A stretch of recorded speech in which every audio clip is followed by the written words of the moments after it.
Ya kalau Dajjalnya muncul ya hancur bumi ini. Tapi sebetulnya Dajjal tuh ada nggak Bobo sebetulnya? Ya sebenarnya ada dari vibrasinya itu ada, tapi yang kita lihat kan auranya.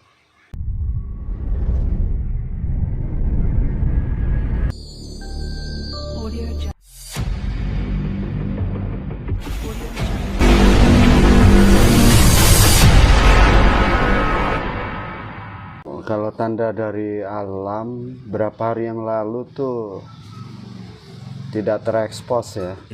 Tapi ada bukti gambar Ya. kayak ada lintang kemukus yang menuju dari Lampung menuju Pulau Jawa. Gitu. Ya Itu itulah. kapan waktunya Bobo? Kayak 2 hari yang lalu deh. 2 hari ya. 2 atau 3 hari yang lalu lah. Itu laporan dari sana. Ya jadi pembahasan penting itu tanda alam. Dengan munculnya fenomena kalau orang Jawa itu lintang kemukus nggih. Itu kalau dilihat dari sisi spiritual apa maksudnya Bobo? Kalau melihat dia buntutnya merah seperti itu, ya bisa tanda banyak sih. Intinya tidak baik, itu aja. Oh gitu ya. Kalau dia biru baik, kalau merah ya kurang baik lah. Maksudnya kurang baik itu dalam hal apa? Barangkali ada semacam virus ataupun ada semacam demo besar-besaran atau seperti apa? Ada gempa bumi dan lain sebagainya. Kayaknya condong ke virus. Virus penguasa buta lah jatuhnya itu. Yang sengaja mau ngancurin Nusantara. Biar Rana masuknya ke zaman kayak goro-goro gitu, kekacauan. Tapi kita sudah musyawarah sama para masai, para kiai, para sepuh, termasuk pesantren lah. Ya kita sudah musyawarah masalah itu.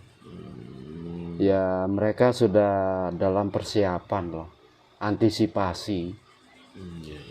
Kalau tentang alam mereka masih bisa ngeredam, tapi kalau tentang kayak virus itu di luar kendali. Apalagi kalau ditebarin melalui udara. Iya, kalau ketahuan. Kalau enggak ketahuan, itu yang bahaya. Ya mudah-mudahan tidak lah. Para kiai ya selalu bermunajat supaya tidak ada apa-apa. Itu kejadiannya di mana itu, Bobo?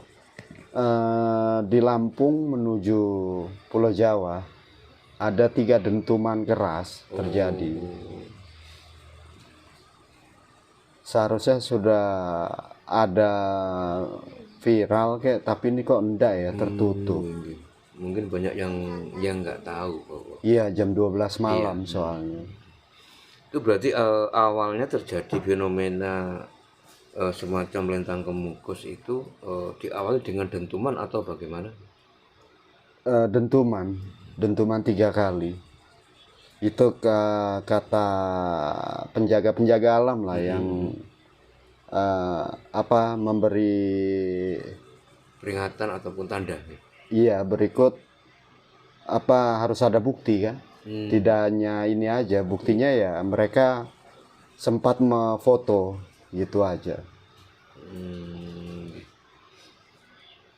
Ada kaitannya dengan Pak Prabowo nanti pelantikan atau bagaimana? Ya bisa jadi.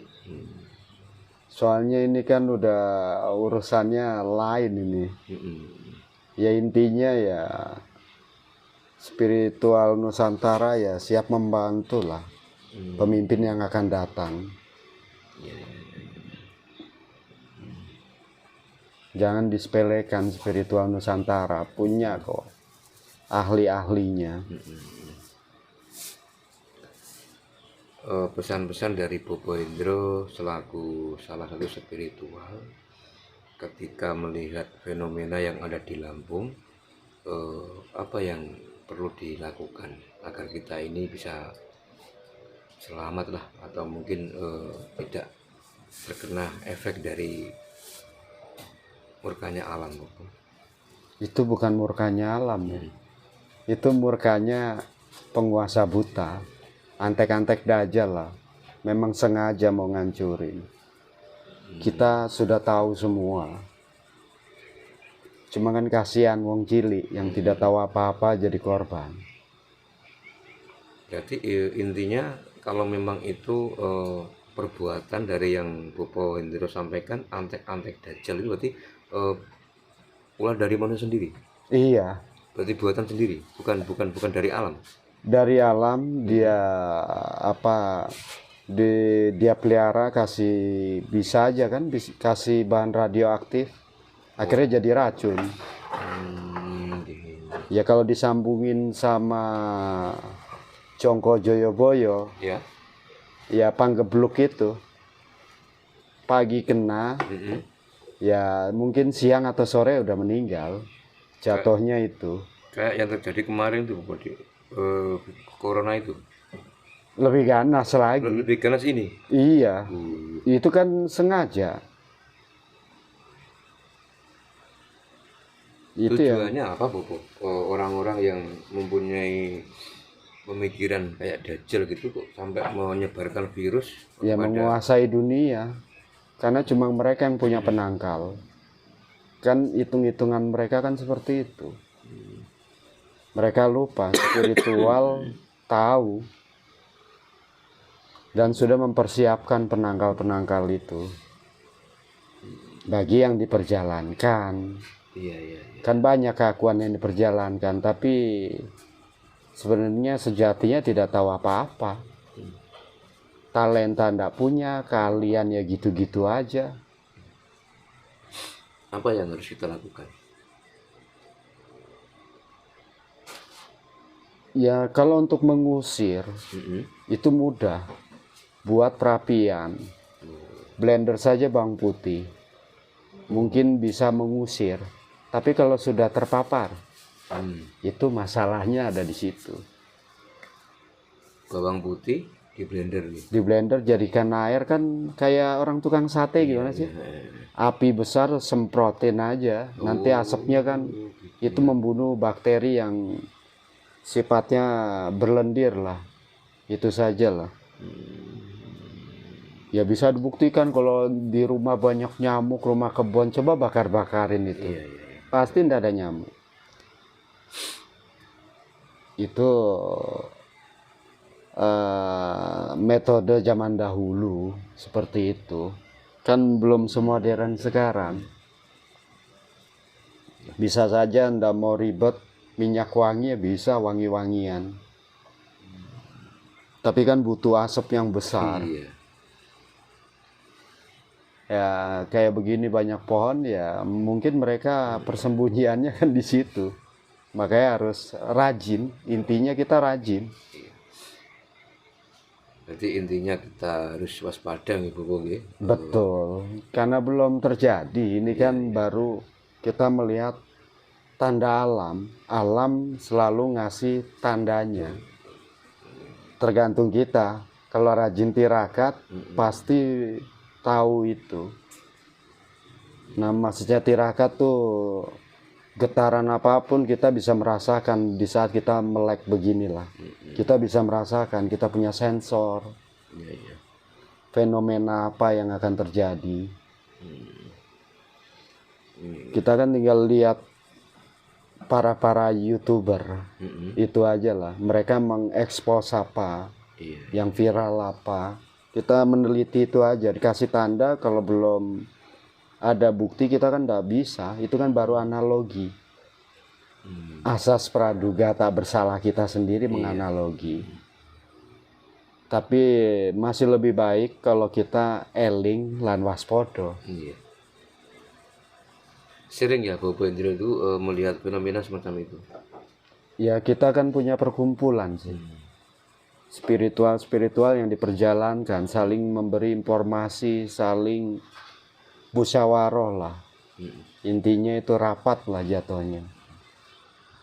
sebelum ada corona 2000 19.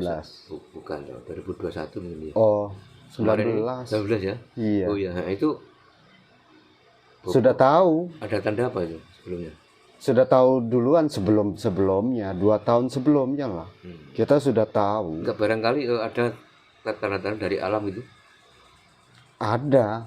Kan ada yang memberitahu juga di YouTuber Perespean toh. Iya, iya.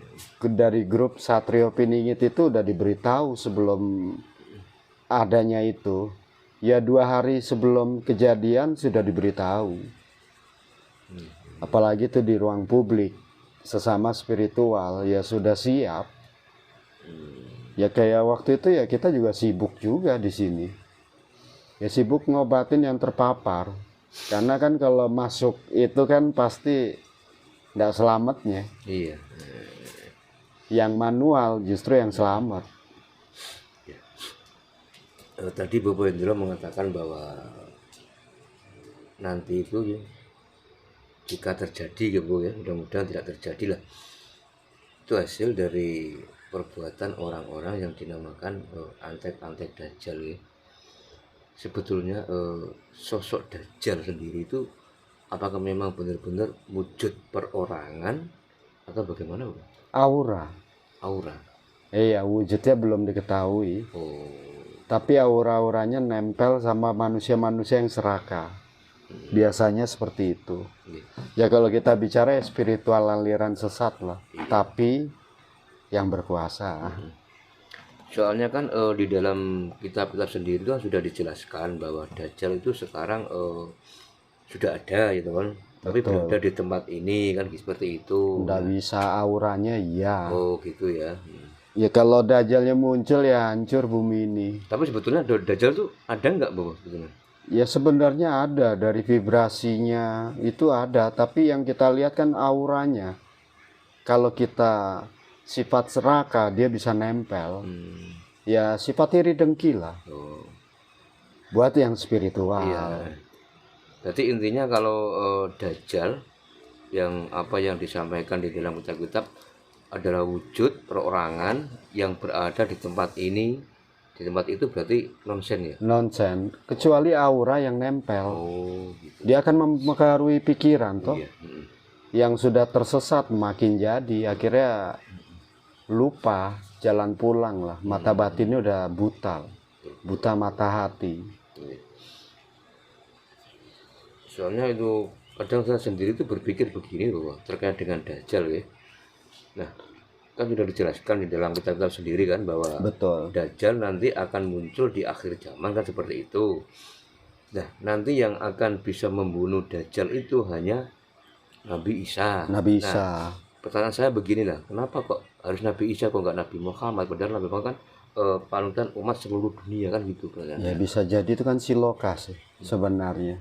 Dongeng lagi ya? Hah? Dongeng kasarannya. Betul, tapi itu kan siloka yang harus dimusyawarahkan para masai, ditafsir. Enggak. Kalau sudah kejadian, ya paling kan Gusti Allah menunjukkan entah dia ruh Isa yang nempel ke manusia-manusia pilihan, kan bisa. Bukan berarti tidak benar. Cuma biasanya kayak kalau orang Jawa bilang kan, oh ada manusia terpilih ketempelan wahyu ke Prabon lah atau Sastro Jendro itu sendiri yang untuk ya penyelamatan lah, ya buat wilayah Pulau Jawa lah. Karena efeknya yang paling berat kan Pulau Jawa. Cerita itu kan dari Pulau Jawa juga. Kadang aku juga bingung kenapa dia ada keakuan-keakuan di luar Pulau Jawa, itu suatu keanehan. Tidak mungkin itu cerita Pulau Jawa, konteksnya di luar Pulau Jawa yang terpilih, impossible.